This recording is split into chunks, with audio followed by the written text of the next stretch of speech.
directora de la maestría y doctorado en filosofía de la misma universidad, autora de varias publicaciones, entre las más recientes, Cards in Concert sobre el holograma, el recuerdo y la presencia, revista Filosofía, Universidad Complutense de Madrid 2020.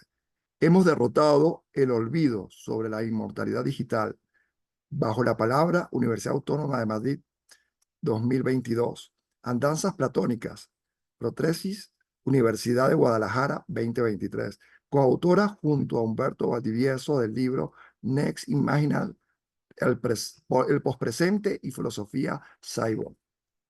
Y el título de nuestra presentación del día de hoy, Reflexiones sobre la vida, la tecnología y las inteligencias no humanas. Bienvenida Lorena, bienvenido a nuestros participantes. Gracias por estar el día de hoy acá.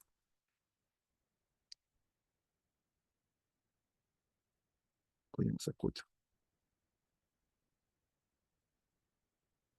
Uh-huh.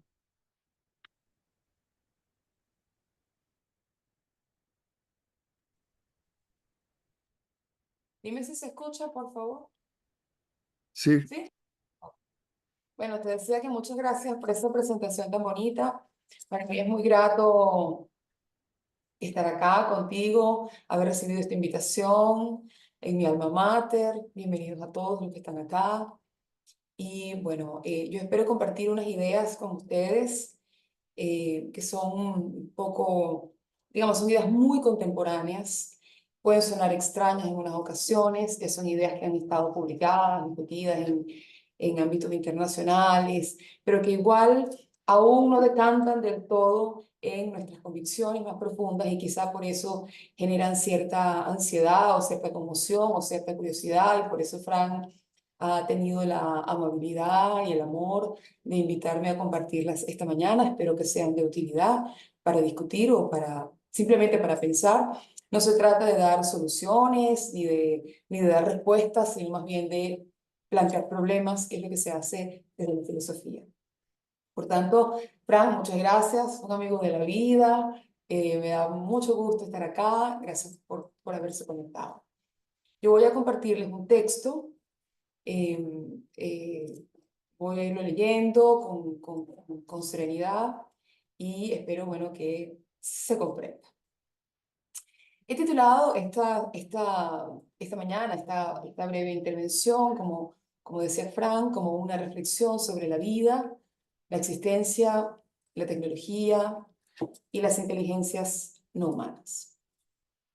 Y quisiera comenzar por señalar lo que hoy día en la bibliografía y en la discusión se conoce como el asunto de la vida.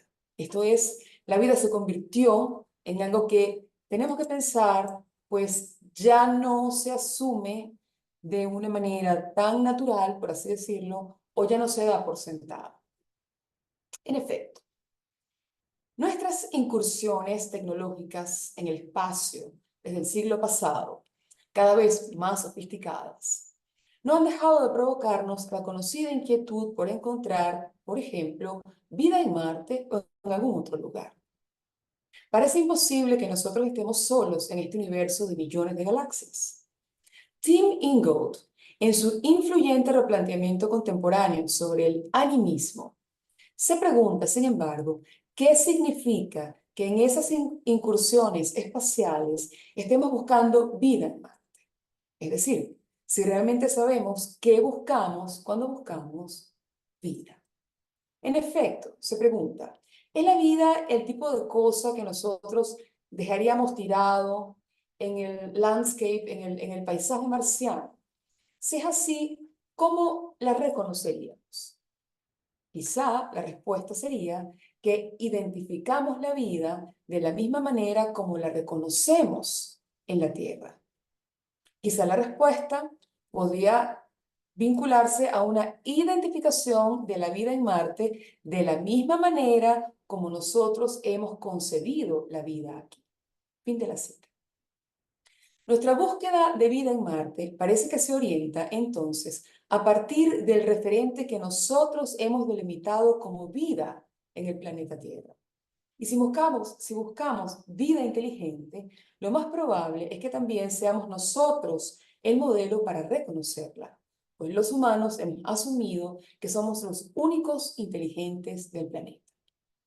La pregunta de Ingold permite cuestionarnos, en realidad, no solo si la vida es algo que podamos hallar tirado en ese landscape marciano, sino la imposibilidad de que ahora mismo haya vida en Marte o en los asombrosos lugares del cosmos que reporta el telescopio Webb. Por lo pronto, si efectivamente no la reconocemos, es porque estamos asumiendo que la vida tiene los límites, características o prerequisitos que nosotros hemos establecido y que lo inteligente, en consecuencia, es exclusivo de una de sus especies.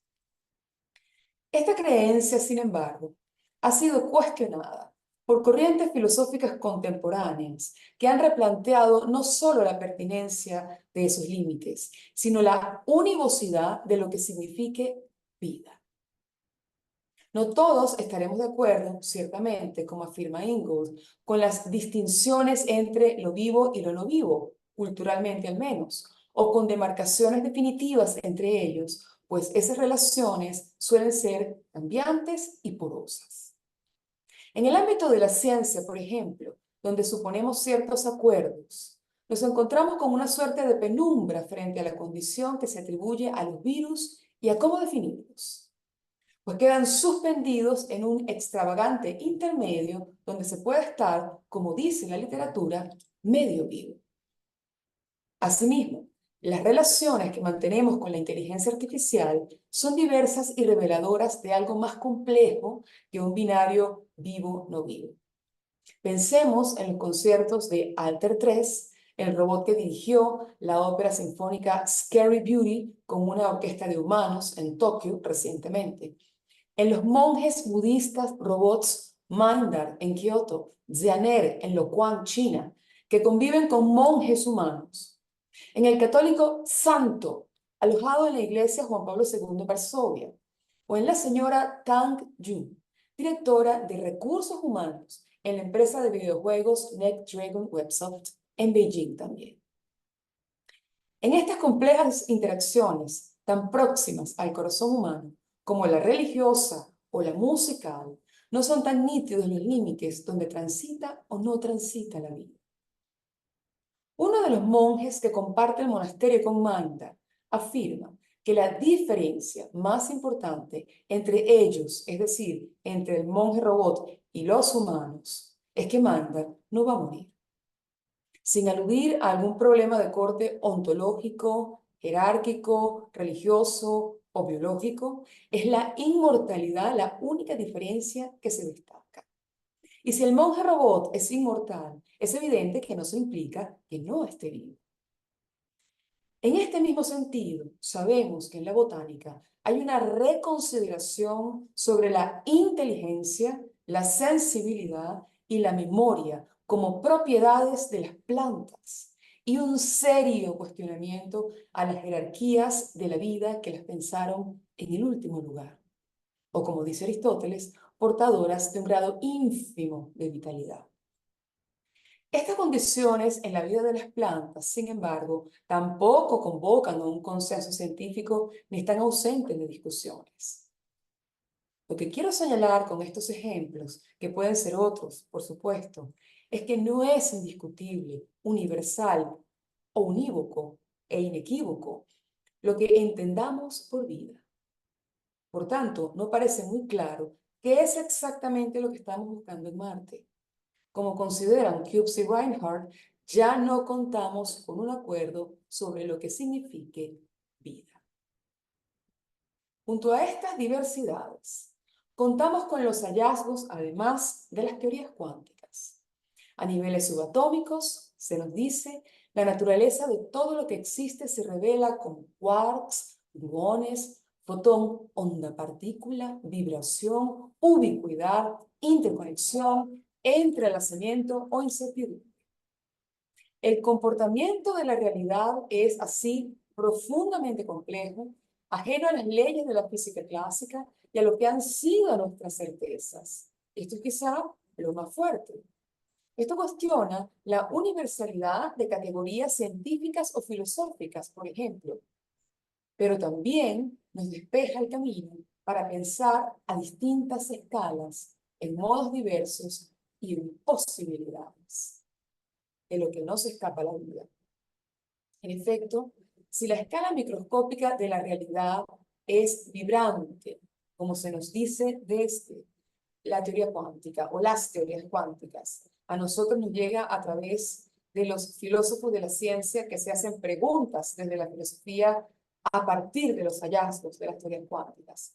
Si se nos dice que es vibrante, cambiante y común en su diversidad, una y común al mismo tiempo, estableceremos entonces un dualismo de corte moderno del tipo sujeto-objeto, hombre-naturaleza, hombre-máquina, dentro de la misma realidad para que separe nuestro mundo de la experiencia de su propia composición.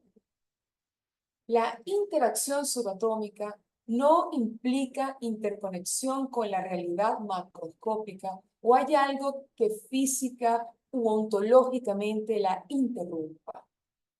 Más aún, ¿cómo trazamos una distinción definitiva, inequívoca o universal entre lo que vive y lo que no? La vibración, la interconexión, el poder ser onda y partícula al mismo tiempo, como los fotones, lo inconmensurable, lo imponderable de la escala subatómica común a todo, no resuena en nuestra comprensión de las cosas. Estos cuestionamientos conectan con lecturas posthumanistas que asumen la naturaleza de la materia, y esto es muy interesante, en términos de vitalidad, inteligencia, autogestión y horizontalidad ontológicas. Esto es, en lugar de asumir dualismos o una condición pasiva de la materia, proponen un monismo dinámico de materia inteligente que trae consigo un replanteamiento ontológico donde todo es cambiante en estado de posibilidad y donde los humanos somos parte y no centro del entramado vital. Desde ese fondo común, plural y vital, lo vivo, entendido únicamente como lo biológico, entra en una profunda revisión. Por tanto, la idea central de las ideas posthumanistas muy contemporáneas, el libro más influyente de la discusión actual se acaba de publicar este año. En un rato, con fortuna, tendremos en la casa de la UCAP una conversación con su autora en conjunto con unos colegas de Argentina. Por tanto, quiero decir con esto, son ideas muy contemporáneas, están partiendo y por disímiles que puedan ser, estas perspectivas coinciden en señalar que la materia dejó de ser pasiva, dejó de ser distante de la vitalidad, de la inteligencia, de la autogestión, o como llaman ellos, autopoiesis, y por tanto plantean una horizontalidad en todo lo que existe. En efecto, si hay elementos comunes en nosotros, la superficie de Marte, las estrellas, las plantas o las piezas de un robot, tenemos la fuerza teórica y espiritual para cuestionar los presuntos quiebres ontológicos entre nosotros y todo lo demás, para pensar la interconexión y la hibridez de la existencia, para pensar, pues en eso estamos, en las nuevas miradas que ahora recaen sobre lo que siempre conocimos como lo humano. Los replanteamientos contemporáneos sobre la vida coinciden en señalar que está vinculada, insisto en ello, a la materia y que ambas, desde la concepción monista, es decir, aquella que asume que todo está constituido por lo mismo y hoy tenemos el respaldo de la ciencia, son inteligentes, vibrantes, autorreguladas o autogestionadas. Lejos de la versión del mundo como objeto, hoy podemos hablar, con Rossi Braidotti, por ejemplo, de un materialismo vitalista. En efecto, Estas perspectivas han diluido dualismos del tipo hombre-máquina, naturaleza-tecnología, hombre-animal, naturaleza-cultura, naturaleza-tecnología, natural-artificial, sujeto-objeto, vida-muerte, etc. Planteando, por el contrario, un continuum, como dice Braidotti, en la existencia.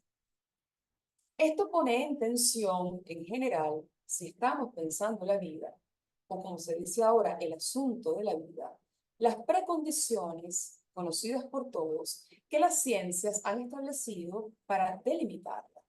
Es decir, lo que permite identificar lo que está vivo y lo que no, o lo que es vida inteligente y lo que no.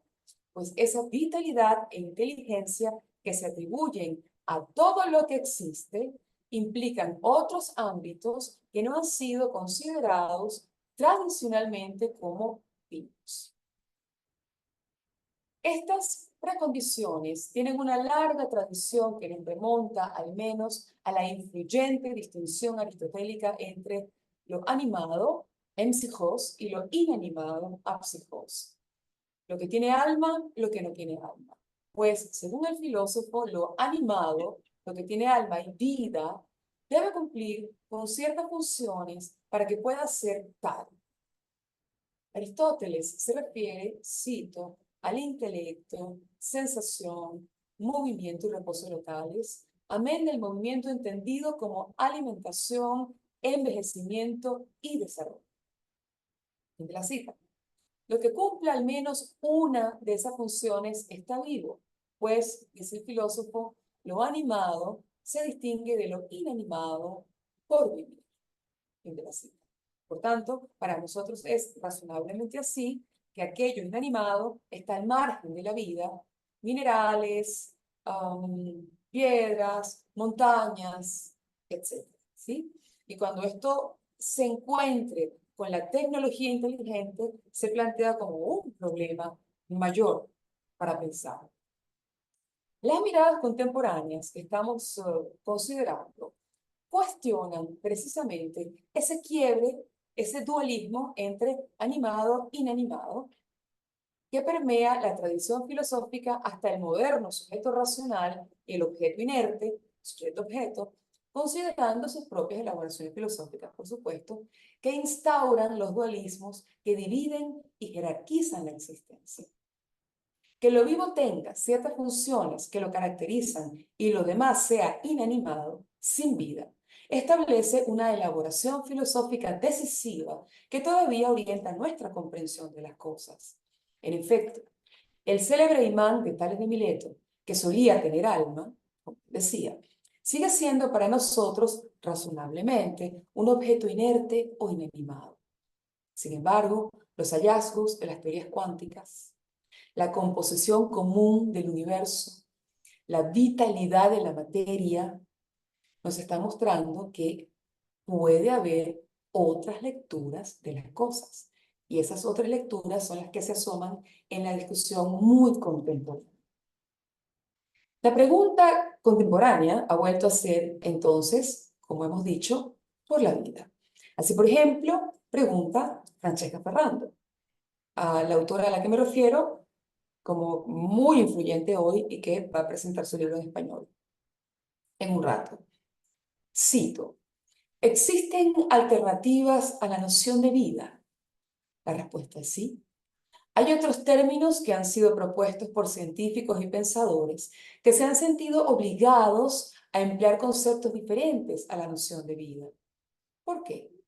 Porque sus limitaciones culturales y científicas no permiten necesariamente comprender el conjunto de posibilidades ontoepistemológicas abiertas por los actuales desarrollos en el campo de la inteligencia artificial que están planteando preguntas desafiantes como ¿Internet está vivo? ¿Son los robots personas no humanas? Fin de la cita. Si la tecnología no es un otro, sino un continuum en la unidad de lo diverso, se nos presenta un interesante cuestionamiento con relación a la vida de Manda o los robots budistas monjes. Cuando se habla de composición común, de monismos, se cuestiona al mismo tiempo la idea del otro, o como decía Derrida, del radicalmente otro, porque en rigor no hay un radicalmente otro en tanto que compartimos, al menos a un nivel fundamental, la composición que da vida a la existencia. Por tanto, esa noción de otredad de los años 90 también se cuestiona desde la idea de un monismo que al mismo tiempo es diverso. Y se acentúa de manera especial en estas literaturas la idea de diversidad. Somos distintos, somos diversos, pero al mismo tiempo somos lo mismo. Un poco como la existencia y su belleza. ¿Por qué los robots son un problema con relación a la vida? Pues si damos cuenta de las escalas comunes y la vitalidad de la existencia, esto es, la existencia es inherente a la vida y viceversa, parece que ni los robots ni los virus tendrían que eximirse de la vida en ninguno de sus sentidos. Es decir, ya no nos resulta tan nítido lo que separa la vida de sí misma, la vida de lo no vivo. James Hillman sostenía, cito, que el paradigma de nuestra actitud mental reserva el alma solo para las personas subjetivas. La tecnología no es considerada como parte integrante de lo que, por ejemplo, Whitehead denomina naturaleza viva, es decir, un mundo de objetos parlantes con rostro, y se convierte, por tanto, en un temible monstruo de Frankenstein. Fin de la cita. Nosotros tenemos el paradigma de Terminator, que es sumamente fuerte en la cultura y que nos hace pensar siempre que estamos bajo la sombra de algo que va a venir por nuestra destrucción, bien de trabajos, bien metafísica, bien ontológica, pero viene en contra de nosotros. Y por tanto se establece una compleja relación competitiva. Este paradigma es precisamente el que ahora se cuestiona y con ello el alma y la vitalidad solo pertenezcan a algunas manifestaciones de la existencia. En realidad, si partimos de los complejísimos procesos subatómicos comunes a todo, si sabemos que los átomos que nos constituyen también están constituyendo el universo, y si reconocemos que somos diversos, con capacidades igualmente diversas, en medio de una ontología que se asume común e inteligente, la pregunta es, ¿dónde y por qué trazamos el límite entre lo vivo y lo no vivo, lo inteligente y lo no inteligente? ¿Por qué ciertos procesos bioquímicos se erigen como una suerte de frontera entre lo vivo y todo lo demás? La literatura nos dice que estas son decisiones que hemos tomado los humanos. El mundo contemporáneo, con tecnologías digitales, biotecnologías, mecánica cuántica o inteligencia artificial, ha replanteado incluso ese límite. De allí que Rossi Braidotti hable del continuum y en general hoy se extiendan las fronteras de lo biológico. En consecuencia, hablar de interconexión, transformación, porosidad, unidad plural, vibración, resuena en la naturaleza de la existencia más que los límites inmóviles o definitivos. Las cosas definitivamente sustanciales que son lo que son de una vez y para siempre. Esas condiciones de la ciencia moderna para que algo esté vivo, todos las conocemos. Organización, homeostasis, metabolismo, reproducción, crecimiento, adaptación, evolución y sensibilidad. Al modo aristotélico, hay una lista de funciones y lo que vive debe cumplir con alguna. Pensemos entonces en el caso de los virus. Ellos no pueden definirse mediante esas funciones vitales y sin embargo tampoco podemos decir que están muertos o que son objetos. Como señalan Hobbes y Reinhardt, cito, técnicamente ellos no están vivos. Sin embargo, ocupan un lugar ontológico en algún lugar, dicen, at the edge of life, en el borde de la vida. Fin de la cita. Este es un buen ejemplo para sostener, cito con Cisneros, que la vida, como todas las demás categorías, depende del criterio que nosotros adoptemos y los límites móviles que le pongamos, pues es imposible delimitarlos con precisión. Fin de la cita. Esa imprecisión es justamente lo que se busca destacar.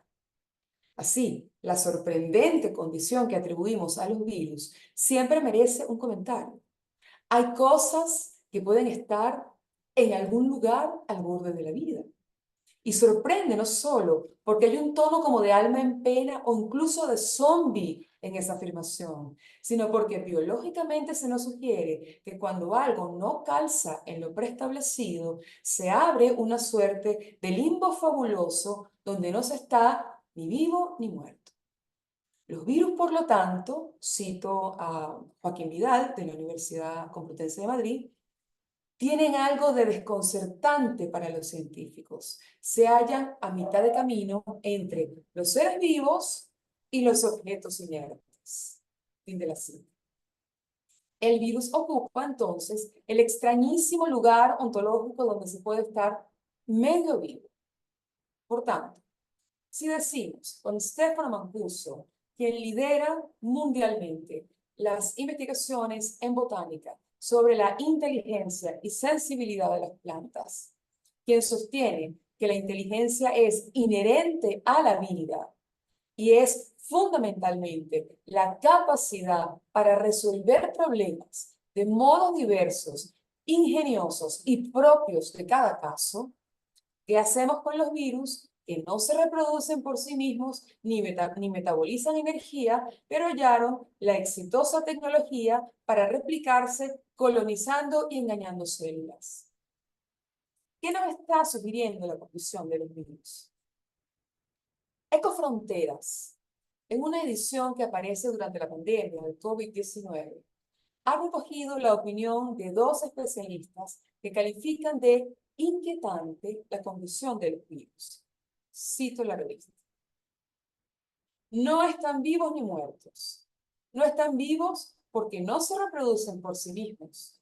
No están muertos porque logran entrar en nuestras células, secuestran la maquinaria y se replican.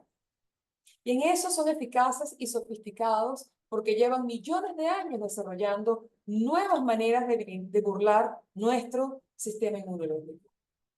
Es una batalla que comenzó hace más de 3.500 años con la aparición de las primeras formas de vida en la Tierra. Fin de la cita. Una de las mayores complicaciones que presenta el virus, que no está vivo, pero que puede hacer estas proezas con la vida, es definirlo, pues resulta escurridizo, como hemos visto, a los cánones de la vida o la muerte.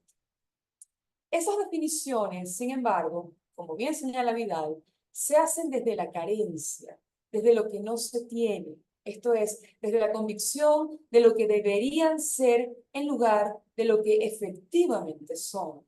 Y esto aplica en realidad para todo lo que existe y supone una lectura jerárquica de la existencia. Desde la carencia, porque no tienen lo que otros tienen, ¿sí? Y esto en lugar de dar cuenta de lo que se es. Y esa es la mirada a la que apunta lo horizontal a diferencia de lo jerárquico.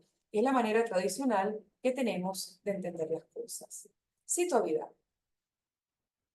La mayoría de las definiciones de virus utilizan conceptos definidos de manera negativa.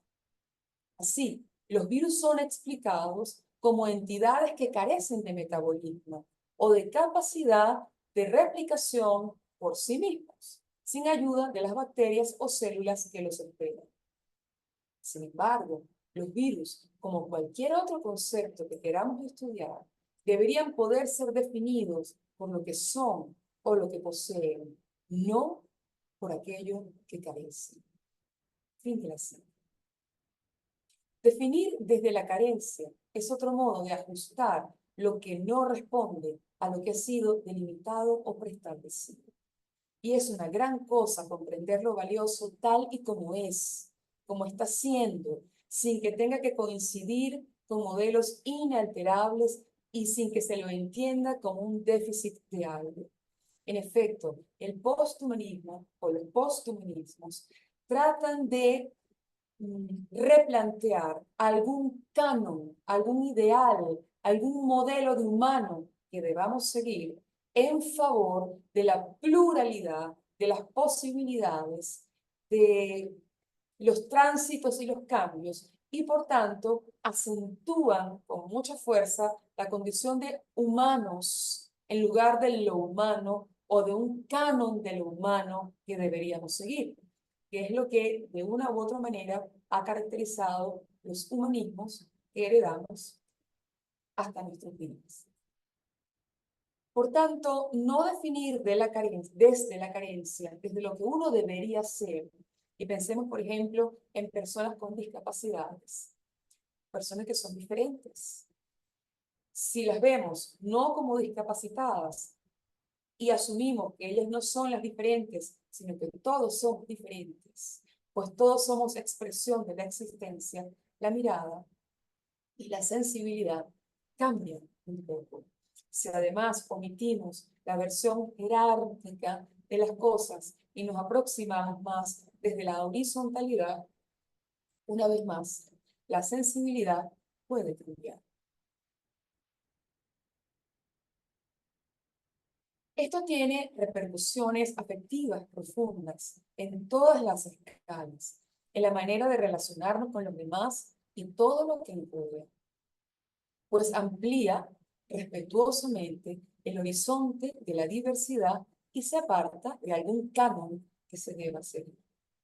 Por lo demás, el problema de la definición dejaría de serlo si tomamos distancia de la sustancia, filosóficamente entendida como inalterable, o el concepto, y esto no puede dejar de recordarnos a Wittgenstein, y nos fijamos en el comportamiento o devenir de las cosas. Como dice el filósofo, si describimos lo que está sucediendo frente a nosotros. Describirlo es una cosa, es dar cuenta de su movilidad, de su cambio, de su devenir. Querer atraparlo en un concepto es otro.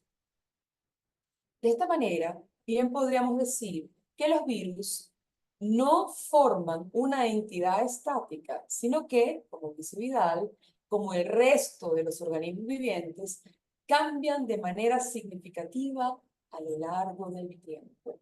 Todos cambiamos de manera significativa a lo largo del tiempo.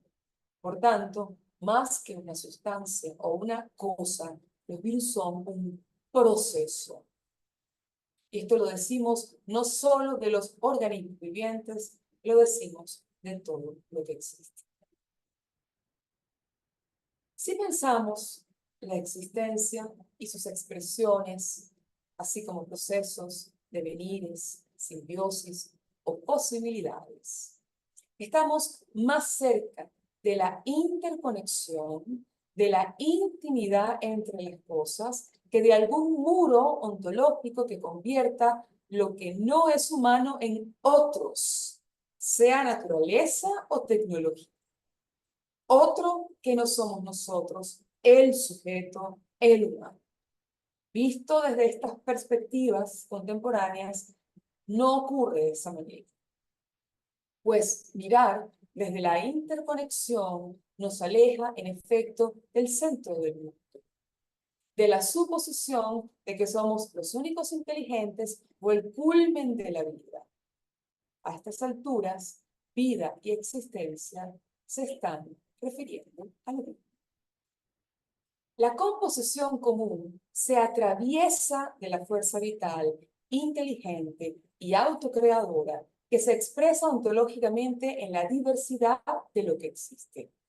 En este sentido, nuestras mismas tecnologías, y esto es tal vez profundo en muchos sentidos, nos han permitido darnos cuenta, saber que nuestra inteligencia es parte de la inteligencia de la existencia, que es una condición compartida, y que la fotosíntesis, los panales de las abejas, el vuelo calculado de los pájaros en grupo, el funcionamiento de la microbiota o los cálculos químicos de las raíces de los árboles son procesos tan vitales y sofisticados como nuestras tecnologías.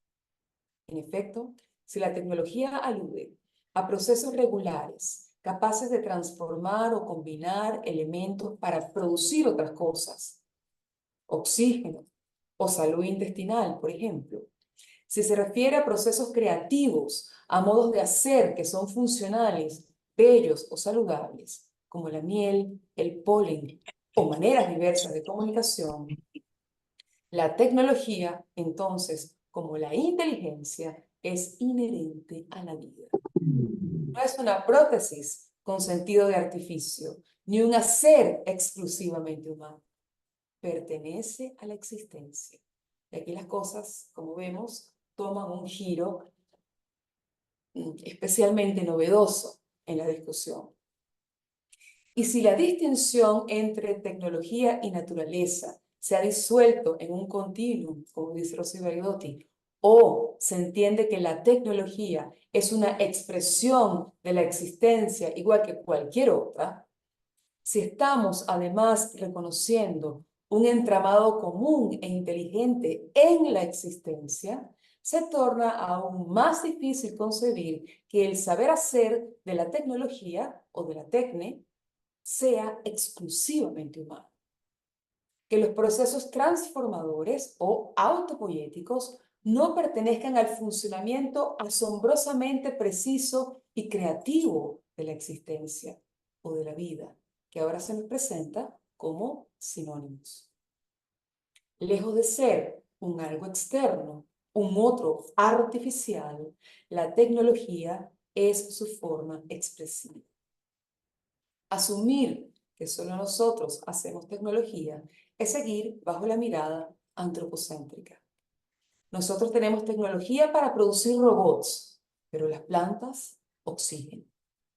Cuando nos hacemos conscientes de que una mínima imprecisión física o química en el cosmos explosionaría todo, no parece tan difícil reconocer que la tecnología es patrimonio de la existencia también, de su saber hacerse magnífico y asombrosamente perfecto. Maurice Maeterlinck habla del pensamiento del universo ya a principios del siglo XX y dice que nosotros pensamos de la misma manera que el universo y que hay que conocer muy poco la naturaleza para suponer que es perfecta o que siempre ha sido perfecta. Ella investiga, intenta, propone, hace como experimentos, dice Maeterlinck, hasta que logra la manera perfecta de que, por ejemplo, las flores logren esparcir el polen de maneras sumamente ingeniosas y muy complejas, aunque ellas no se puedan mover. La comprensión de la existencia en términos cambiantes, de puentes que se transitan, de interrelaciones, de ontología o composición común, desestabilizan el antropocentrismo y reconocen al mismo tiempo que las tecnologías no son exclusivas de lo humano ni las suyas son especialmente sofisticadas. Las predicciones tecnológicas de Neil deGrasse Tyler, el astrofísico, para el año 2050 apuntan, entre otras, a que podremos regenerar partes perdidas o afectadas de nuestro cuerpo, como ya lo hacen las salamandras, las estrellas de mar o las langostas. Es decir, una tecnología altamente sofisticada permitirá que logremos hacer algo que representa la solución de hondos pesares humanos, con lo que ya cuenta, sin embargo, el grandioso diseño de estos animales. Son sus propias y asombrosas tecnologías. Aún faltan más de 2 décadas para que nosotros logremos estas proezas. Esto nos deja ver, entre otras cosas, cómo lo natural tecnológico constituye una unidad interconectada que hace posible la existencia en su robusta diversidad, sus funcionamientos sorprendentes y adaptados al mundo y a la vida. La inteligencia y capacidad autopoética atribuidas a la existencia le permiten tornarse árbol, miel, metales, tela de araña, humanos. Lo autopoyético y autogestionado que forja galaxias y flores, estrellas e insectos es la técnica o tecnología de la existencia que nos constituye mediante una composición común y compleja. Ese rasgo autopoyético se refiere, por supuesto, a la muy conocida obra de Maturana y Varela, investigación que ha sido muy influyente en las perspectivas posthumanistas. Con todo, la extensión de ese poder creativo no limita irreductiblemente con la célula, como sostuvieron los autores. Es decir, es posible pensarla en niveles aún más pequeños. Cito a Cisneros. Consideramos nuestro cuerpo como una unidad, pero si lo miramos bajo el microscopio, vemos esas células como unidades separadas, autoorganizadas. Maturana y Varela propusieron la célula como el límite, como la mínima unidad autopoética. Pero si seguimos acercándonos, vemos que esas células están formadas por moléculas, que están formadas por átomos, que están formadas por partículas subatómicas, que están formadas por partículas aún más pequeñas, y la autoorganización se da en todos estos niveles, hasta que llegamos a la vibración. Fin de la cita. Llegar a la vibración supone algo sumamente fuerte de lo que ha hecho uso la literatura posthumanista. En realidad, el universo, en última instancia, no es sólido. Y la solidificación o la materialización es un proceso al que se llega. Por tanto, la condición creativa de la existencia ocurre a todas estas escalas. Y esa autoorganización inteligente que se hizo Vía Láctea, gravedad o animales submarinos expresa procesos complejos y transformaciones que son tecnologías. Estamos habituados a comprender esos procesos como naturales, procesos biológicos, asumiendo lo tecnológico como un artificio humano. Sin embargo, hacernos conscientes de la inteligencia inherente a la existencia cambia sensiblemente esa perspectiva y es la que está cambiando la discusión contemporánea, o al menos es lo que está, digamos, en el tapete en la discusión contemporánea y que aún no logra permear porque estos son procesos muy lentos, nuestras convicciones o nuestras certezas. En este sentido, entonces, no humanizamos el mundo con la tecnología, con una sobrenaturaleza, para decirlo con Ortega. Nosotros somos expresión de las tecnologías de la vida. Y la plasticidad que reconocemos en lo humano, capaz de transformarse y transformar la existencia con su capacidad tecnológica, también pertenece a la existencia. Ella también es cambiante, establece alianzas, se transforma, produce, funciona y entreteje sus propios modos de alterarse y alterarnos. La interconexión es, pues, el tono que destaca desde estas miradas en las que todo forma parte de un entrelazado vital e inteligente. Tal vez lo más difícil de estas discusiones es asumir que la inteligencia dejó de estar en la mente humana y retornó a la existencia. Digo retornó, pues en los filósofos preclásicos esto era así. Las comunicaciones entre las plantas y los animales, entre la música y los animales, han existido siempre de manera efectiva. Hoy contamos con estudios científicos muy valiosos, muy reveladores, gracias a nuestras tecnologías, que nos reportan cómo ocurren esas relaciones entre los insectos y las plantas, cómo interactúan, cómo se protegen. Y la literatura contemporánea ya no narra en términos del paradigma positivista, como dicen los mismos textos. Esto es, tratando de que no se parezcan a lo humano tanto como sea posible. Muy por el contrario.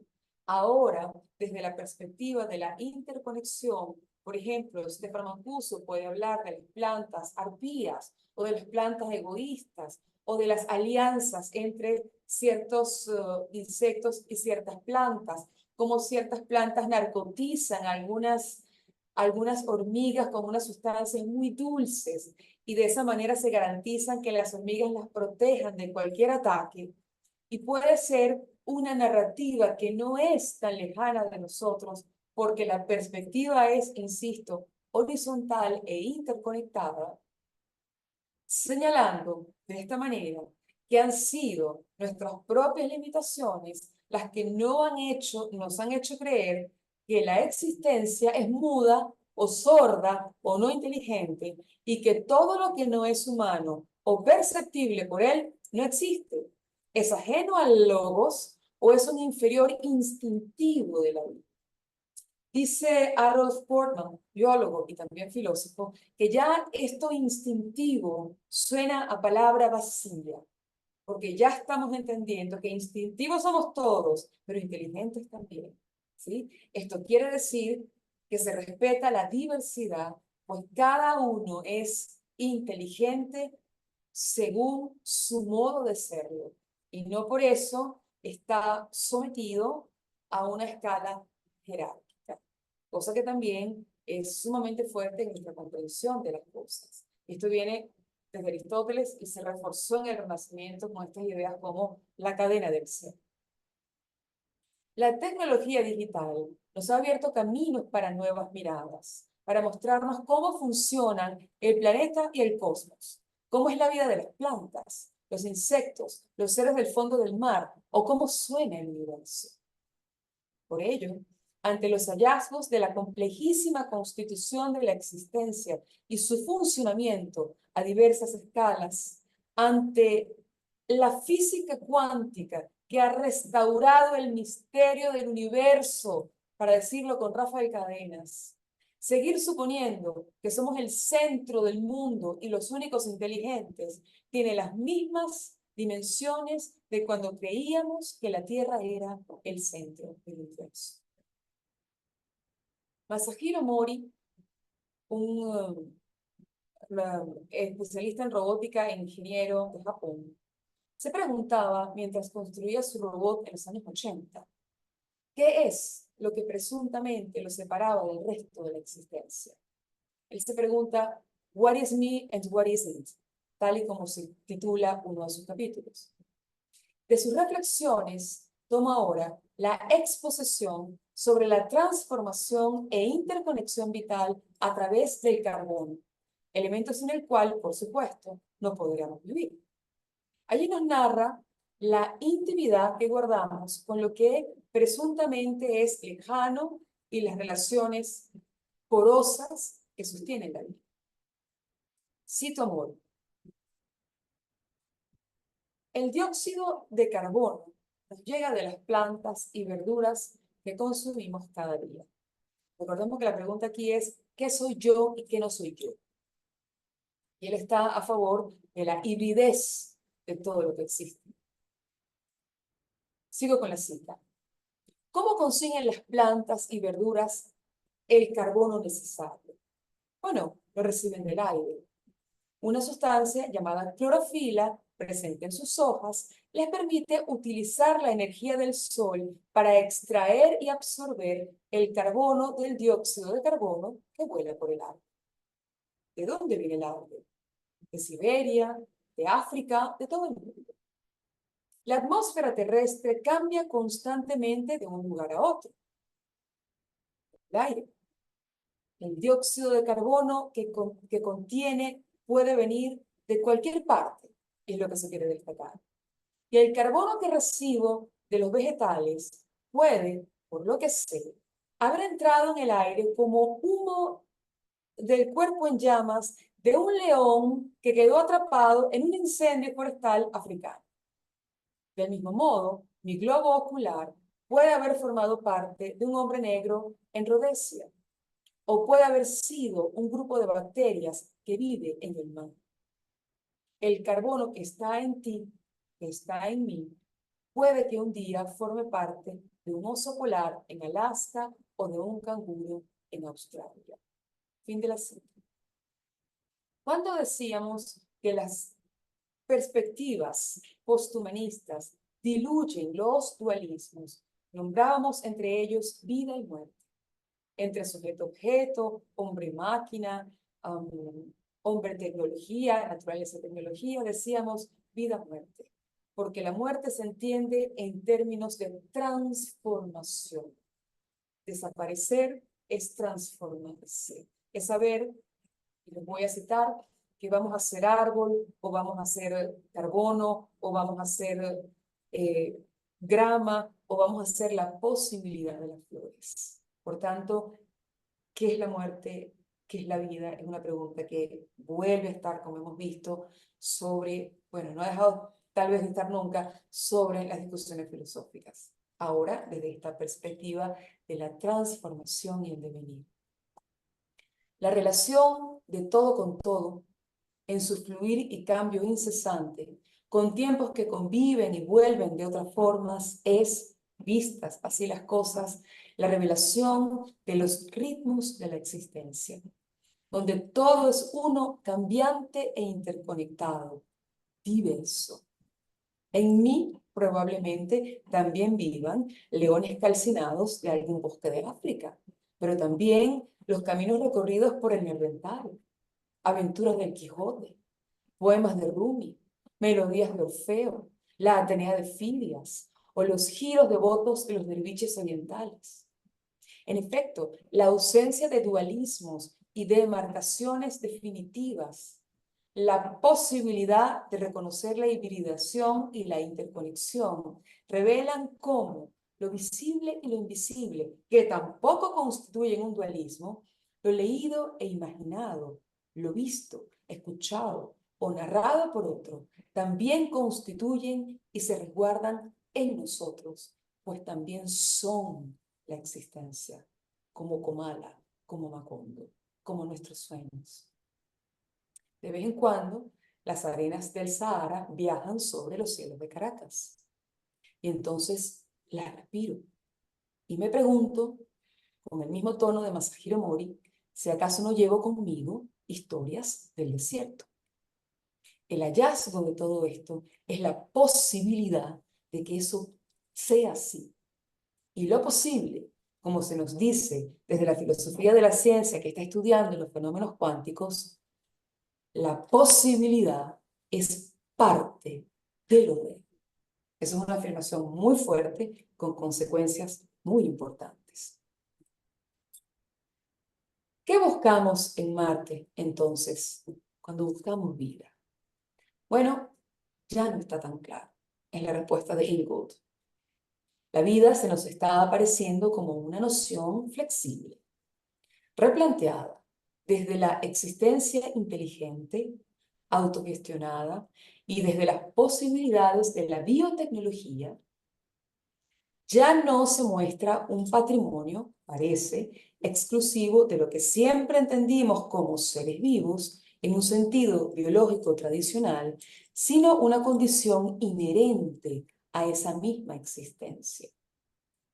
Asumir filosóficamente que hay un nivel de la realidad ajeno a nuestra experiencia sensible, pues, por ejemplo, el fenómeno de la ubicuidad no está cerca de nuestra experiencia sensible, pero existe, donde las relaciones científicamente detectadas son de interconexión, vibración o posibilidad o de entrelazamiento, que es mucho más misterioso, deben tener consecuencias para pensarnos y para pensarlo todo. Y este tal vez es el gran punto de todo esto. Esto que estamos sabiendo debe tener consecuencias para repensarlo todo. No para tener ahora respuestas, pero sí por lo menos para comenzar a pensarlo y a cuestionar nuestras convicciones. Por ello, ante cuestionamientos tan complejos como los que se formulan sobre la vida, lo que podamos decir tiende a replantear los límites que solían establecerse desde la convicción de una materia pasiva. Hoy hablamos de una materia viva e inteligente. Desde el antropocentrismo, y hoy hablamos de interconexión y de nosotros como relacionados con todo lo que existe, o desde la visión piramidal que hoy se repiensa desde la horizontalidad y lo relacional. Los virus, los robots, las inteligencias artificiales, la materia activa y autopoética son expresión de la existencia.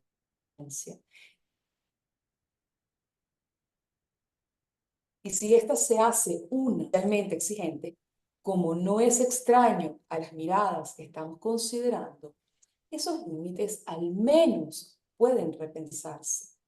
Desde allí ya no es necesario que algo esté medio vivo. Lo que busquemos en Marte pasa por reconocer lo permeables que son los límites entre las cosas.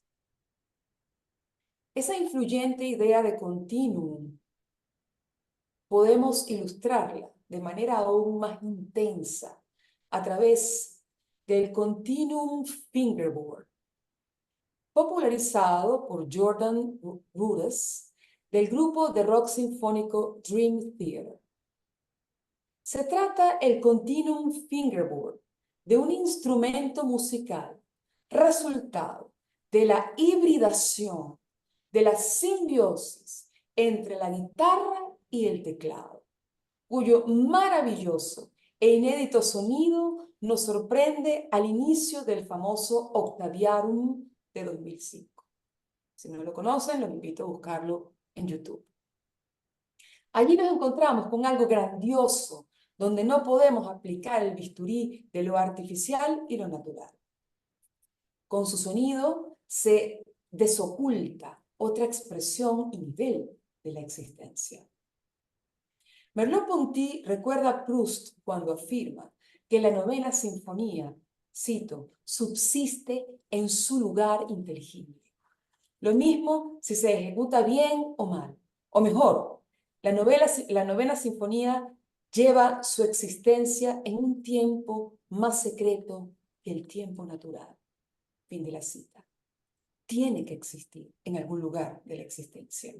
Pero la traemos sensiblemente a nosotros, sin embargo, a través de instrumentos musicales hechos por nuestras tecnologías.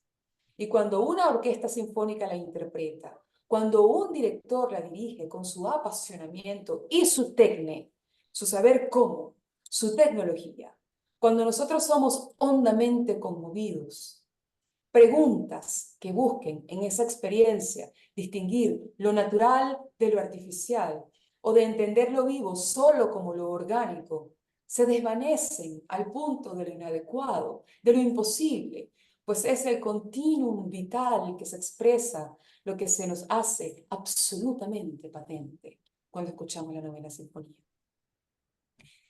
Este continuum fingerboard, este instrumento musical, es un cruce entre dos instrumentos que hacen posible algo que, acaso de otro modo, no habría podido ser hallado, no habría podido lograr su expresión. Son tecnologías que encuentran sonidos experimentándose, interconectándose, como si la existencia estuviera acoplada consigo misma y lograra su expresión. Esas tecnologías en fusión de encuentros complejos y creativos tejen y descubren las cosas, la existencia. Son reveladoras de nuestro propio corazón, sueños y deseos. No porque nosotros seamos los dueños de todo, sino porque la condición expansiva y comunicante de la existencia nos vincula de modos poderosos e invisibles. Por lo demás, ya no es ninguna novedad, y tenemos respaldos científicos para ello, que las plantas también pueden disfrutar de la novena sinfonía. Esta alusión final, ya para concluir, a la música, a los instrumentos musicales y su tecnología, donde los sonidos hallan su expresión, se sabe hacer el instrumento, se sabe ejecutarlo, y esto es tecnología, aún tiene que ver con la pregunta por la vida y sus límites. Si lo orgánico o lo biológico sigue orientando nuestras respuestas, pensemos en el alma de la música, en nuestro propio devenir música, para decirlo con Deleuze, en el devenir música de las plantas, cuando devenimos cello de Bach, canto gregoriano o música de Polivantes. Si la vida y la existencia se estrechan y pensamos las cosas desde el cosmos, que es lejano y próximo al mismo tiempo, común y diverso, quizá podamos acercarnos con más amorosidad a las ideas de expansión y transformación. Tendremos más amorosidad y disposición a que siempre estamos en tránsito, a que somos un puente y no una meta, como decía Nietzsche, sin fronteras que puedan represar la fuerza de la expresión, la diversidad y, como dice Rafael Cadenas, el misterio que resguarda la existencia. Muchas gracias.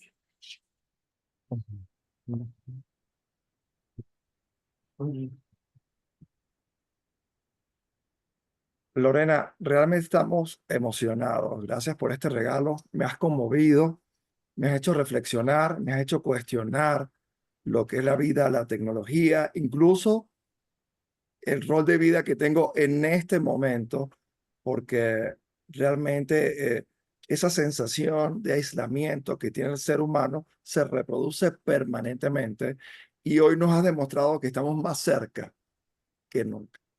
Así es. Muy, muy, muy agradecido. Gracias por tu tiempo, por preparar esta hermosa disertación que realmente nos ha llegado al alma.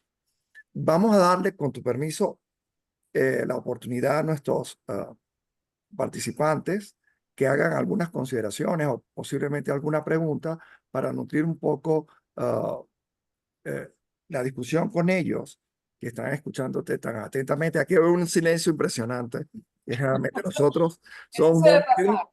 pero vamos a está nuestro profesor de epistemología, Anderson, Iraima. Yo no es que tenga respuesta, Fran. Yo no es que tenga respuesta. Pero quizá los comentarios, las dudas que está la profesora manejando, ¿alguien quiere decir algo? ¿Sí? Ay, muchas gracias por estos comentarios tan amables ¿Ah? que han hecho. Muchas gracias. Si sientes aquí para que ella la vea, la conoce, nuestra profesora de epistemología organizacional. Ay, Dios mío. Ay, Dios mío, ahí está. Ay, Hola, Dios hola, Laura, de verdad que encantadísima, disfruté muchísimo tu disertación. Lamento gracias. mucho, de verdad, no haberla eh, analizado más profundamente porque, bueno, tengo un poquito de dolor de cabeza ahorita y voy a tratar de coordinar un poquito lo que quiero preguntarte, pero ciertamente tal cual como Fran lo señala, cuando empezó tu disertación, se me movió completamente toda mi estructura cognitiva, Pero porque qué bueno. sí, mira, cada vez que hablo de inteligencia artificial y generalmente suelo citar a Kai-Fu Lee, que dice, bueno, vamos a preocuparnos porque la sostenibilidad de la raza humana está en juego. En un principio se pensaba que eran 10 años, ahora muy recientemente habló de que nos quedan 5, y al escucharte, pues sentí más bien como un alivio de que a lo mejor eso ocurra muy rápido, ¿no? Porque creo que le llegó a lo mejor a otro tipo de inteligencia el momento para tomar el control, para poner un poquito más de orden. Y en ese terreno que tú analizas, en donde no hay una línea clara entre lo que realmente está vivo o no está vivo, pues sentí como un alivio, a lo mejor al pensar en eso, ¿no? Yo digo, bueno, pues a lo mejor que el tiempo se acorte y ya ni siquiera sean 5, sino que sea ya, de manera inmediata, y que ya se asuma otra conducción de lo que es realmente el concepto de inteligencia, ¿no? Y te lo digo porque para cerrar no sé si es pregunta o a lo mejor es para ver que si estoy tan o más loca que tú posiblemente con lo que te voy a decir, ¿no? Pero pensaba, yo decía, bueno, ¿qué he estado sintiendo yo desde que uso la inteligencia artificial, ¿no? Siento que el tiempo que he venido perdiendo en poderle conseguir orden a mis ideas, ya no lo estoy perdiendo porque cuando hablo directamente con la inteligencia artificial, ella logra inmediatamente materializar todo lo que a mí me costaría, por ejemplo, posiblemente 1 hora. Y siento que lo que se está produciendo ahí es mío, en mi propia esencia en función de mis propios prompts. Entonces, me he estado cuestionando si realmente soy yo la que está produciendo eso o es la inteligencia artificial, y ya voy a sentir mucha tranquilidad porque ya no me importa quién soy, si ya dejé de ser humana y soy parte de eso, pues bienvenida sea la tecnología y que se acabe la raza humana y esa disertación que tenemos, que es lo que somos y listo, y ya. Entonces, bueno, no sé si realmente tal cual, estoy más tan o no tan loca como tú. Así que dime a ver cómo No, se resuelve este dilema. vamos a partir de locos estamos todos, como dice el psicoanálisis, ¿no? Okey, okey. No, pero diría, rescato de lo que dice algo muy importante, que es darnos cuenta de qué ocurre cuando estamos interactuando directamente con las inteligencias artificiales. Cuando tú estás hablando de tu propia experiencia, y esa es la fuerza, ¿no? Tú dices, bueno, lo que me habría tomado más tiempo, ahora me toma menos tiempo, pero me doy cuenta de que soy yo. Y ahí conectamos con una versión muy importante de estos problemas, o digamos, de estos temas, más que problemas, es que la inteligencia artificial puede ser vista como una extensión de nosotros mismos. Rosy Braidotti habla de una fuerza cósmica que ha sido capaz de crear planetas, exoplanetas, estrellas, civilizaciones, humanos, y también a través de nosotros, de forma disruptiva, este modo de inteligencia, ¿sí? Somos nosotros mismos. El telescopio Webb que está por el universo, somos nosotros mismos allí, tomando fotos, viendo qué hay.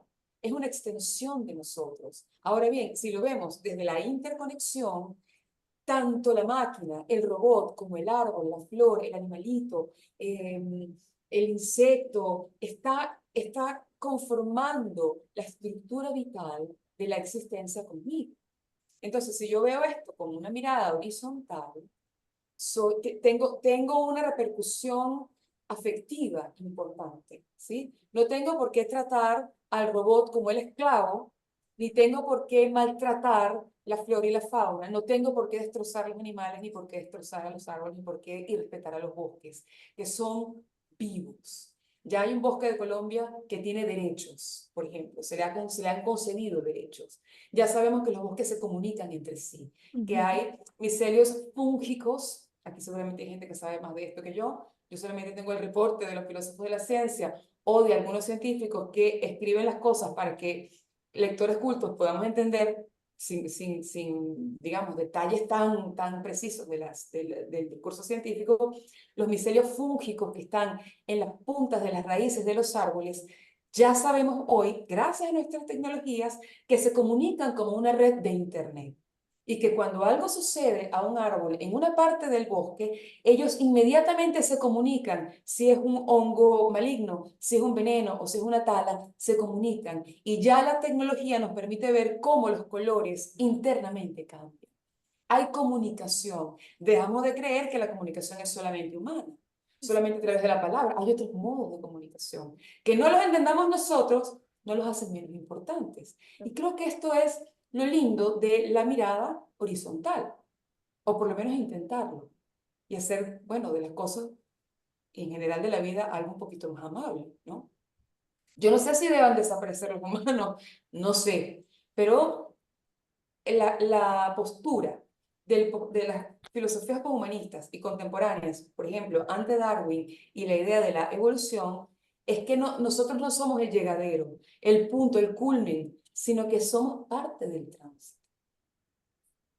Eventualmente vamos a cambiar, que es la tesis del transhumanismo, que es otra lectura, otra visión, digamos, de los cambios de los humanos, ¿no? Que asumen de una manera más difícil, porque son muchas promesas científicas las que hay allí, bueno, asumen algo muy fuerte, la inmortalidad.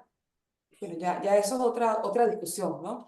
Que la conciencia se convierta en datos, pueda ser almacenada en un disco duro y luego pueda ser trasladada a algún otro cuerpo. Bueno, ya eso es otra cosa, que roza con la ciencia ficción sin duda alguna. Bueno, en ese caso, el proyecto ilustrado sigue y los humanos seguirán existiendo de otra manera, ¿sí?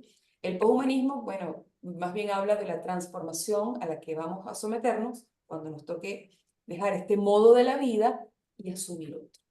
Eso es un poquito más bonito, al menos en términos de la existencia y de la vida. Gracias, Gracias, muchísimas profesora, por gracias. su comentario tan grato.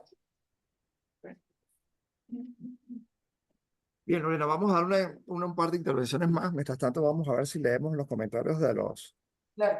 El Barrieta dice, edificante presentación, sencillamente maravillosa, maravilloso discurso, dice la profesora Minerva, gracias por tanto, encantada profesora, nos invitó a cuestionarnos, dice Carmen Ucete, Argeno Prat, gracias por esta compleja y profunda disertación sobre la vida, la tecnología y lo humano. Y el Barrieta tiene otro comentario. Hoy nos vamos con la esencia de la sensibilidad más profunda. La inteligencia es inherente a cualquier expresión de vida. Nos paseamos desde la naturaleza, la tecnología, la interacción en diferentes fenómenos cuánticos, donde la vida está presente, es diversa, es profunda, es expansiva. Gracias por señalar la música. Para mí representa la energía más expansiva que pueda existir. Me deja profundamente emocionada. Gracias por este momento. Muchas gracias, profesora, por su comentario muy amable, muy amoroso. El uso no abuso de la IA puede aportar al desarrollo de las organizaciones, dice Andrés Toledo. Por supuesto. Por último, vamos a dar la palabra a uno de nuestros nuevos participantes. No sé si la profesora Zulema quería decir algo. José Luis, está nerviosa. Mariana. Ahí hay como un perro, no sé en dónde. Profe, ¿Ah? Hola, me da Gladys, no la había visto. ¿Verdad? un comentarito chiquito. Adelante. Bueno, profesora Lorena, encantadísima, igualmente me uno a todos esos excelentes comentarios que también a mí me dejó perpleja todo esta, a pesar de que lo he venido trabajando, pero desde la espiritualidad. Y claro, es como, usted nos habló que estamos perdiendo. Eso se encuentra, profesora, con la espiritualidad, este discurso. y, profe, y lo que yo sentí es que quitarnos esa visión ya antropocéntrica, ¿no? Donde el hombre es el centro y ya, eso ya no existe. Exacto. Y darle ese valor tan hermoso que usted dio a la naturaleza como tal, que bueno, hay artistas, por ejemplo, como Gaudí, que él trabajó toda su obra de arte en función de la naturaleza, ¿no? Y así usted lo está proponiendo también, que la hay también hoy en día con la inteligencia artificial para la música y para tantas cosas. Entonces, realmente, profesora, yo me quedo bien impactada porque es como nosotros tenemos que venir a la unidad. Y eso es muy difícil porque hay muchas religiones, muchas filosofías que hablan de la unidad. Y usted nos explicó en detalle esa aceptarnos como diversidad, ¿no? Desde el que está enfermo hasta cualquier persona normal, somos lo mismo a pesar de nuestras diferencias, ¿no? Eso fue muy hermoso. Y bueno, ahí entran tantas cosas que, y ahorita usted está hablando ahí de la conciencia, más cuando uno cree que la conciencia es lo único que el ser nos determina, que nuestro ser nos determina, ¿no? Digamos, desde el lado correcto del ser humano. Sí. Entonces, profe, la pregunta va, ¿cómo van a cambiar todos estas disrupciones? Es que a través de la educación, a través de, ¿cómo lo ve usted? Estos cambios de entendimiento y de comprensión de lo que viene, ¿no? Sí, bueno, en primer Gracias. lugar, muchas gracias, profesora, por sus comentarios tan gratos. Quisiera decirle que la conexión contemporánea de las filosofías poshumanistas es con la espiritualidad oriental, es con la espiritualidad oriental, porque ahí no hay dualismo, siempre ha habido una perspectiva de unidad diversa. Y el problema que se tiene con la tecnología es un problema occidental, no es un problema oriental. Porque la ontología que está mediando en Occidente es la que dificulta que nosotros nos vinculemos con la naturaleza de una manera horizontal o con la tecnología de una manera horizontal.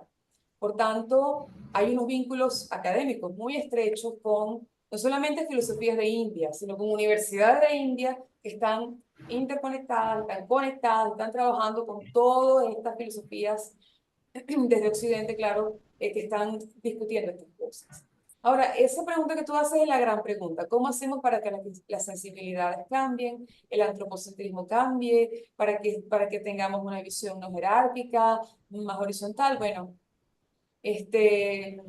Bueno, hay redes de poshumanismo, hay actividades como estas, hay un montón de publicaciones, se trata de que no sea solo un discurso académico, hay un esfuerzo por parte de la Universidad de Nueva York ahorita, en este momento, tratando de que el discurso poshumanista salga de las aulas, salga del ámbito académico y pueda extenderse poco a poco hacia, vamos a decir, la comunidad, por decirlo de alguna manera, ¿no? Que salga, se extienda y pueda tener repercusiones. Pero que tengamos, por ejemplo, estas discusiones y sintamos que hay algo que nos cuestiona, que se nos cuestiona, yo creo que es un primer paso interesante.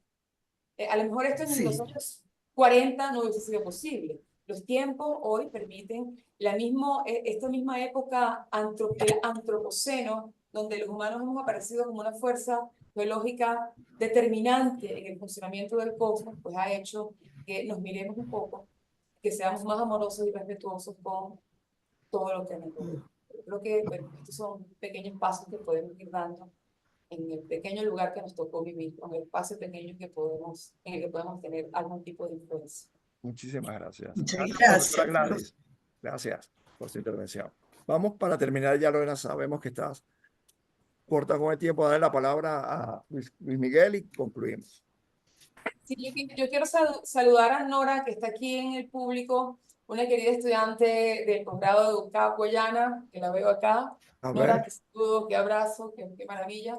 ahí está, dice doctora Lorena, como siempre, maravillosa esa mirada y siempre mi admiración. Norita, Realmente, me gusta saludarte. vamos a...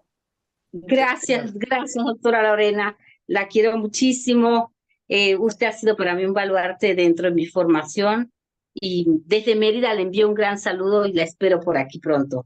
Me encantaría una de sus conferencias o solamente una de sus miradas desde aquí, por Con el todo corazón. gusto, Nora, qué gusto saludarte de nuevo después de tanto tiempo.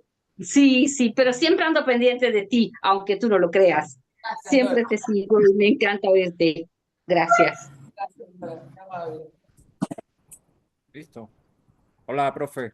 Hola, profe. Lo que pasa es que todavía estoy como haciendo cortocircuito porque quisiera, o hubiese gustado pasar todo el día escuchándola, porque de verdad Otro es un tema maravilloso y como lo definió, lo expuso, creo que sería bueno ahondarlo más y repetirlo más, ¿no?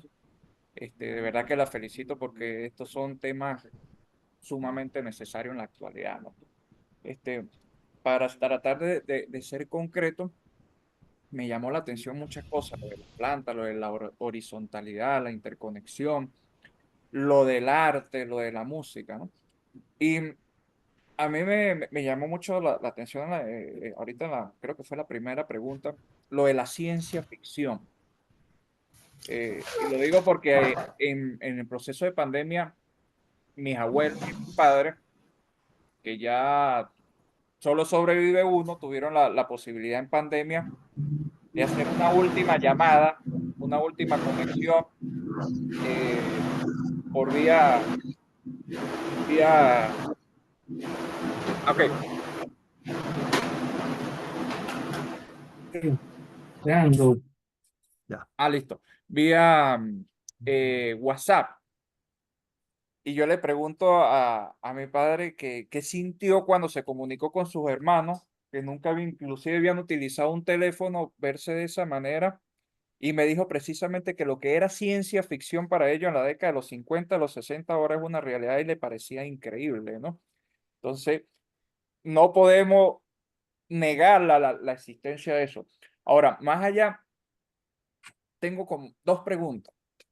La primera es, hay que volver a los clásicos, más allá de los clásicos para comprender hacia dónde vamos. Y lo segundo es, yo por lo menos nunca he utilizado la inteligencia artificial hasta este momento. Después de escucharla, sí voy Qué a bueno. nunca había utilizado ningún tipo de chat, pero sí era de eso que se rehusaba utilizarlo, ¿no? Este, hay que replantearse en este avance, en este cambio, el método científico. Esa es la pregunta central que quiero hacer. Se tiene que volver a reformular, tenemos que pensar una nueva metodología de la investigación en base a este proceso que es dinámico, que es cambiante. Lo que podamos hablar en este momento ya para mañana cambia de una manera abrupta o para la noche. Este, Ir pensando precisamente en reformular la metodología científica en base a este cambio tecnológico. Básicamente esa era la pregunta que quería hacer. Muchas gracias por tus comentarios Bastante. tan buenos, porque hiciste alusión a No, algo que ha ocupado mis reflexiones en otros momentos, que tiene que ver con la ciencia ficción. Hay muchas cosas. Esa experiencia que tuvo tu padre, esto es muy importante. Voy a hacer referencia ahorita a dos cosas, a la cultura pop de los años 60, 70, ¿sí? En series muy conocidas como Hechizada o Mi Bella Genio, ¿sí? Y hago referencia a la cultura pop porque eso penetró, digamos, la cosmovisión de todos. Bueno, ya sabemos que un porcentaje muy alto de las cosas que eran magia en ese momento, hoy son posibles, ¿sí? Samantha Stevens, por ejemplo, estaba en un capítulo en un desierto, hablando a través de una pantalla con sus hijos que estaban en su casa, que perfectamente puede ser una comunicación hoy a través de WhatsApp o de Skype, ¿no? Lo que se quiere decir con las referencias a la cultura pop es que eso forma parte de los sueños del corazón humano desde siempre. Estoy haciendo referencia a algo de hace 50 años, ¿sí? Y no estoy haciendo referencia a nada que venga de la NASA o que venga de alguna universidad. Algo que expresa la cultura, cuando digo cultura pop, popular culture, que expresa lo que la gente quiere, sueña, aspira, ¿sí? Y en efecto, lo que antes era ciencia ficción, hoy, como por ejemplo esto, yo estoy en la Universidad Católica, ustedes están en la ULA, están en su casa, y está ocurriendo esto en un lugar que no sabemos exactamente cuál es, y alguien puede estar fuera del país y puede estar conectado, hablando, y ya no tenemos claro qué es distancia, qué es tiempo, todo eso está alterado, ¿sí? Bueno, eso en otro momento tal vez solo era parte de la ciencia ficción. Ahora bien, el profesor que habló hace un momento decía algo importantísimo con relación a la experiencia de su padre, si entendí bien, quien habló con sus hermanos y ya no está, entiendo que el padre ya no está vivo, o alguno de sus hermanos. Es decir, hay una conexión muy severa, muy profunda y muy compleja entre la muerte, la proximidad de la muerte y estas tecnologías, ¿sí? Estas personas, entiendo que el padre del profesor que hablaba hace un momento decía, bueno, esto para mí era ciencia ficción, pero en un momento crucial, dejar de existir, si es el caso, la muerte, si es el caso, pude tener intimidad, proximidad, a través de la tecnología, con un amor profundo. Mi hermano, mi padre, lo que corresponda, mi tío, pude tener esa proximidad. Hace muy poco tiempo yo tuve esa experiencia también y he escrito sobre esto cuando fallece la madre de mi mejor amiga, una señora a la que amé con toda mi alma. Momentos antes de morir pude despedirme de ella porque mi amiga me la puso por WhatsApp. Y ahí había una triangulación entre amor, dolor, vida, muerte, tecnología, y ahí la pregunta por la vida, por lo artificial, por lo eso no tenía ninguna cabida. Todo estaba actuando de una manera muy profunda, desde el corazón y desde el dolor, con mucho llanto, a través de la tecnología, ellas en un país y yo en otro, ¿sí? Hoy hay bots, eso es muy complejo, que logran recoger, no sé si ustedes los conocen, los datos, ahorita no recuerdo los nombres, los datos, claro, tiene que haber sido con personas que tuviesen una vida activa en las redes, ¿no? Con los datos de las personas que permiten en una aplicación que yo pueda seguir chateando y hablando con el muerto, ¿sí? Y entonces aparece la pregunta por qué es la muerte y qué es la vida, porque esto va a responder como respondería la persona. Y si nosotros vemos, estamos conscientes de que todo lo que hemos hecho, por ejemplo, de la pandemia para acá, que hicimos todos tantos trabajos a través de Internet, a través de Skype, a través de WhatsApp, a través de Zoom, un montón de videos, dimos clases de esa manera, no sabemos cuál es el destino que eso está teniendo en las redes, ni qué destino tendrá. Y no sabemos si dentro de 55 años, eso que no desaparece de la red va a tener algún tipo de vitalidad, ¿sí? Hoy hablamos de esa como un tipo de inmortalidad digital, ¿no? Sin ser tan extravagantes como el transhumanismo. Pero eso tiene una propia vitalidad y generará un montón de comentarios y generará unas reacciones y a lo mejor será intervenido y apareceremos con otra, tendrá otra vitalidad, otro destino, no sabemos, ¿sí? Por tanto, la pregunta por la vida con lo virtual se hace todavía más compleja porque este momento para mí es profundamente vital. Estoy hablando con ustedes, ustedes están aquí conmigo y estamos teniendo esta discusión virtual, ¿no? Y hoy también hay discusiones muy severas, muy fuertes entre lo virtual y lo real, ¿sí? No hay diferencias en algunas perspectivas. Las perspectivas poshumanistas no establecen el dualismo real-virtual. Pues ¿cómo es que alguien me va a decir que esta conversación tan grata que he tenido hasta ahora no es real? Yo no diría. Claramente, esa era exactamente. Bueno, hola, profe. No, pues lo escucho. Bueno, a Mucho usted, gusto. muchísimo gusto, muchísimas gracias por esta charla, por esta conferencia, porque además esta semana iniciamos con el seminario de epistemología y esto es un excelente abreboca Bueno, para realmente quebrar esos paradigmas que ya están superados, pero que se niegan a, hombre. a desaparecer. No hablemos de vida y muerte porque me deja usted esa idea precisamente, ¿no? Cómo cuestionarlo. Y la idea de ese sinónimo de vida con existencia me parece sumamente interesante, porque ciertamente estas herramientas permiten una existencia que trasciende los ciclos biológicos o que trascienden los espacios. De nuevo, hoy día lo que acabo de decir, lo comentaba con el profe Frank, ¿quién dice que esto no es una actividad presencial? Ay, por favor, Entonces, claro. lo que hay que hacer, y quien intervino antes que yo se decía, tendremos que volver a los clásicos. Bueno, quizás sí, Ya para va, releernos. pregunta. Sí, por supuesto que los clásicos, sí. Yo hablo una profesora de filosofía griega. Claro que sí. Claro, Sí, pero para usarlos y repensar, por ejemplo, es de nuestra sí, vida. la noción de presencialidad es lo que debe repensarse ahorita, no el modelo de decir tienen que estar en las cuatro paredes todos, no. La noción Exactamente. de presencialidad la que tiene que plantearse. Muchísimas gracias de nuevo y cuando venga a Mérida hay que tomar café. Cuente con eso. Cuente con eso. Aquí Un está mi gusto. padre presente, iré a mi casa, tomaremos café. Cuente con eso. Bueno, Lorena, vamos a dar la palabra a la profesora de sociología para terminar. Ella es colega nuestra, Virginia Rondón, estudió un año o dos promociones antes que nosotros, no, una o dos, o sea, pero bueno, ella es. Y él dice que 10, pero bueno, no importa. Bueno, realmente, Lorena, un placer escucharte. De verdad que uno siente con este tipo de actividades que estamos en el camino correcto, porque nos empeñamos aquí en nuestra aula de hacer transformación y en eso estamos. Muchísimas gracias, de verdad, por tu disertación. Y quería solamente hacer un comentario, y es que escuchándote pensaba en nuestra soberbia.